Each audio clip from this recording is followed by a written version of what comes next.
कि अल्लाह ताला तौबा करने वाले और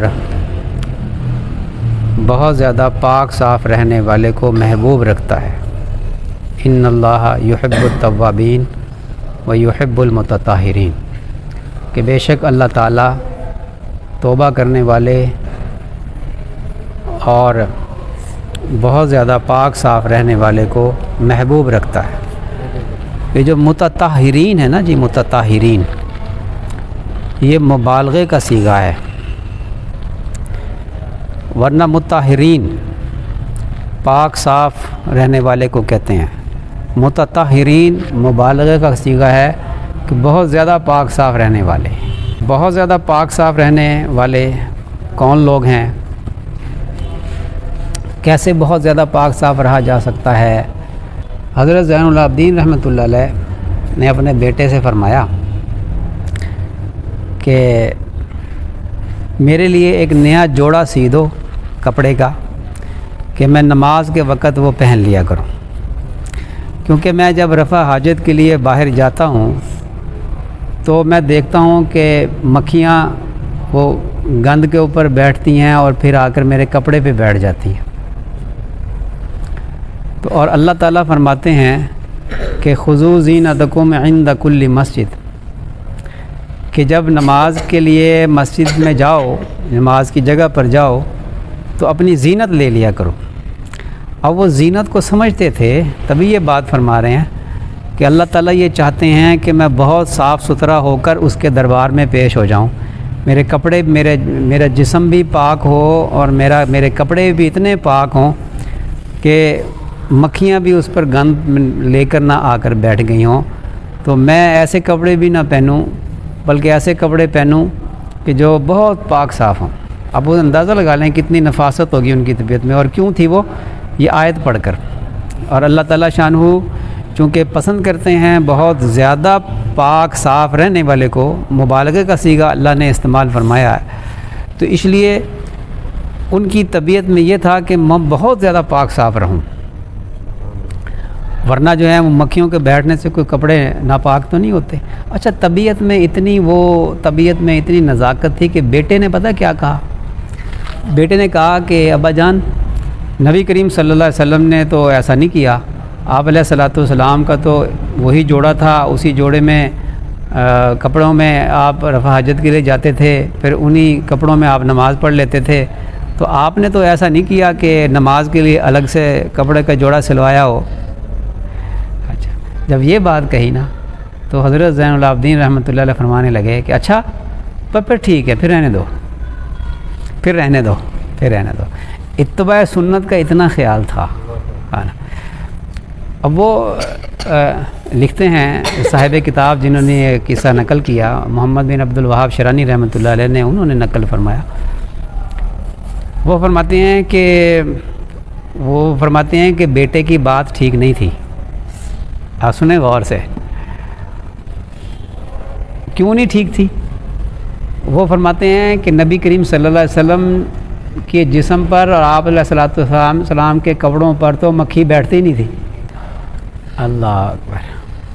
बाज़ मशाइख का ये तरीका रहा है कि नमाज के वक़्त में वो अलग से कपड़े उन्होंने नमाज के लिए रखे हुए हैं, बहुत साफ़ सुथरे कपड़े। जैसे जुम्मे के बारे में फरमाया कि जिसको अल्लाह ताला ने वुसअत दी हो, वो कर सकता हो ऐसा, तो वो जुम्मे के लिए अलग से एक जोड़ा सिलवा ले। जुम्मे के बारे में तो है, लेकिन बाज़ हज़रात इसलिए एहतमाम फरमाते हैं कि अल्लाह ताला शानू ने क्योंकि फ़रमाया है कि खुज़ू ज़ीनतकुम इंद कुल्ली मस्जिद, जब नमाज का वक़्त हो, मस्जिद में जाना हो तो तुम अपनी ज़ीनत ले लिया करो। गो के इसका जो बैकग्राउंड है ना वो कुछ और है, लेकिन कुरान पाक तो क़यामत तक के लिए अल्लाह का हुक्म है ना, तो सबके लिए हुक्म है, हर मुसलमान के लिए हुक्म है साफ़ सुथरे रहो। दूसरी जगह अल्लाह फरमा रहे हैं कि इन्नल्लाह युहिब्बुत तव्वाबीन व युहिब्बुल मुतताहिरीन, बहुत ज़्यादा पाक रहने वाले को अल्लाह ताला शानू महबूब रखते हैं। और सुने, इमाम अबू हनीफ़ा रहमतुल्लाह अलैह बड़ी तक़वे वाले थे और बड़ी ही इबादत गुज़ार थे, और वो छत पे खड़े होके जब पढ़ते थे ना, जब नफल रात को लंबी रकातें पढ़ते थे, तो इंतकाल हो गया ना जब, तो पड़ोस में एक बच्चे ने अपनी माँ से कहा कि अम्मा, यहाँ रोज़ाना एक सतून सा होता था रात के वक़्त, वो नज़र नहीं आता। अम्मा ने कहा कि बेटा वो इमाम अबू हनीफ़ा थे, अब उनका इंतकाल हो गया है, अब वो तुझे सुकून कभी नज़र नहीं आएगा। इतने इबादत गुजार थे, तकवा इतना था, तहारत का इतना ख्याल रखते थे। एक तो कपड़ा बड़ा आलीशान पहनते थे, और दूसरा जो है एक मरतबा क्या हुआ कि कपड़े पर कोई नाखून के बराबर इतनी मिकदार में कोई गारा वगैरह कोई ऐसी चीज़ ऊपर से गिर गई कहीं से कपड़े पे, तो उसी वक़्त जाकर दजला के किनारे जाकर दजला के पानी से उसको पाक किया, धोया उसे। तो किसी ने कहा कि हज़रत आप ही ने तो ये तयन किया हुआ है, ये हुदूद आपने बताई हुई हैं, पाकी नापाकी की नापाकी की हुदूद आपने बताई हुई हैं, मुतय्यन की हुई हैं, बताई हुई हैं, तो फिर आपने ये क्यों इतनी ज़हमत की? तो फरमाया कि वो फतवा है और ये तकवा है। वो फतवा है, ये तकवा है। वो हुदूद हैं शरीयत की। ये जो हुदूद होती हैं ना, ये याद करना फ़र्ज़ है हर मुसलमान पर। हुदूद मसलों का इल्म होना, पाकी नापाकी हलाल हराम की तमीज़ सीखना, ये फ़र्ज़ है हर मुसलमान पे। जायज़ नाजायज़ की तमीज़ सीखना फ़र्ज़ है हर मुसलमान पे।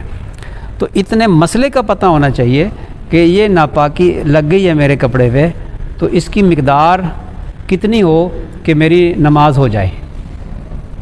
अगर वो मिक़दार जो बता दी है फ़ुक़हा कराम ने उससे ज़्यादा होगी तो फिर नमाज नहीं होगी।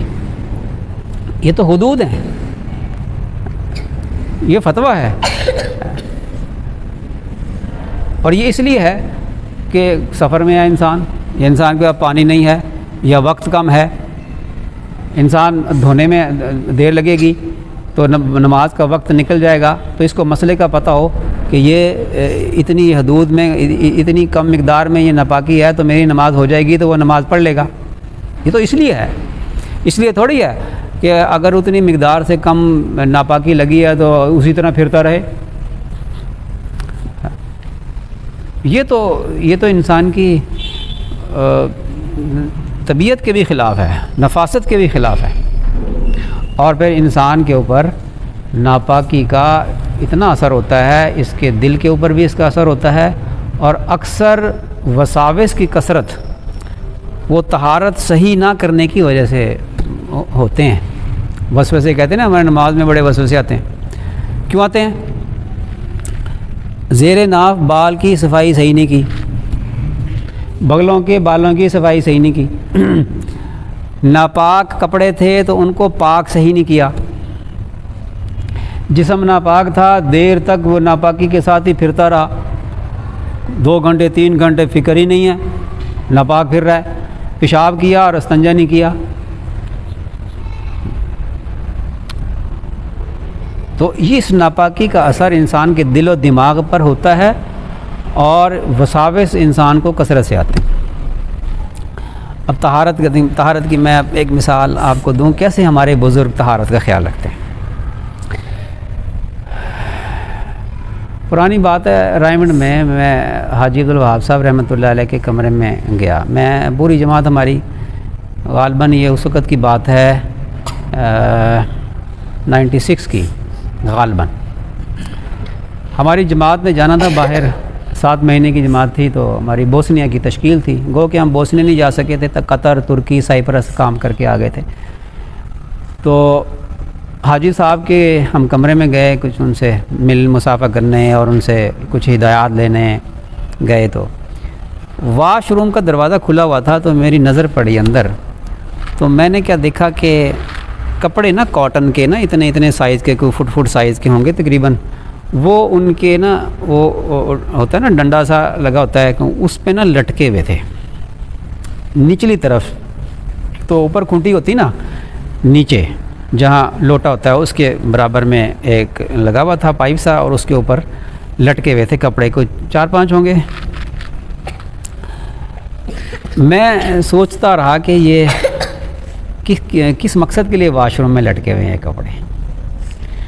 मुझे बाद में समझ आई बात, ओहो, इंसान जब इस्तिंजा करता है ना तो पानी जिस्म पे लगा रहता है, इंसान के हिप्स पे और शर्मगाह पे पानी लगा रहता है। हम तो धोने के बाद हम उठ जाते हैं और वही पानी हमारे शलवार पे लग जाता है। अब ये नापाक नहीं होता, ये पानी नापाक नहीं है, मुस्तामल पानी नापाक नहीं होता,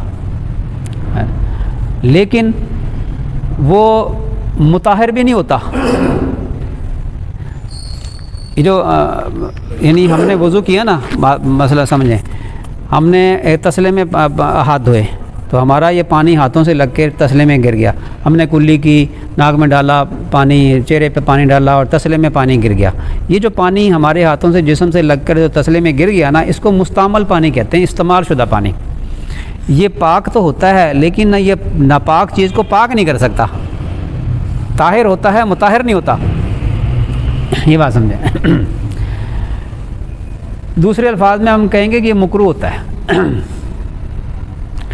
हम जो वज़ू करते हैं और वज़ू करने के बाद मस्जिद में आ जाते हैं और हमारे आज़ा से पानी जो झड़ता है ना और मस्जिद की सफ़ों वगैरह पे गिरता है। हमारे बुज़ुर्ग गो के इतनी सख्ती नहीं है इस्लाम के अंदर, लेकिन हमारे हज़रात तो वहीं खुश्क करके मस्जिद में आते हैं ताकि हमारे वो पानी के कतरे जो हैं वो मस्जिद के अंदर ना गिरें और मस्जिद को वो आलूदा ना करें। मस्जिद के आदाब में से है। तो मुझे समझ आई बात कि ये जो मुस्तामल पानी है और इस्तिंजा करने के बाद जिस्म पर जो पानी लगा रहता है, ये हमारी शलवार पे लगता है और बार बार लगता है। हम कई दफ़ा वाशरूम में जाते हैं और कई दफ़ा वो लग जाता है, इतना लगता है कभी आप उसको सूंघ के देखेंगे तो स्मेल आएगी। ये भी नापसंदीदा है। वो कपड़े इसलिए लटके हुए थे कि इस्तिंजा करने के बाद जब धो लेंगे, सारा पाक कर लेंगे जिस्म को, तो उन कपड़ों से उसके एक कपड़े से अपने जिस्म को खुश्क कर लें। खुश्क कर लेंगे तो फिर क्या है, आपको शलवार के ऊपर वो नहीं लगेगा। इसको कहते हैं मुतताहिरीन। लेकिन ये चीज़ वहम की हद तक भी ना चले जाए, एतदाल। सूफिया जो है ना वो इस मामले में बदनाम है कि सूफिया जो है ना वो वहमी होते हैं, वहमी हो जाते हैं। वहम की हद तक भी नहीं जाना, ये भी ख्याल रखें। तो इतना ज़्यादा अपने आप को पाक साफ़ रहने वाले से अल्लाह ताला क्यों नहीं फिर मोहब्बत फरमाएगा? क्योंकि फरिश्ते भी मोहब्बत करते हैं पाक साफ़ रहने वाले के।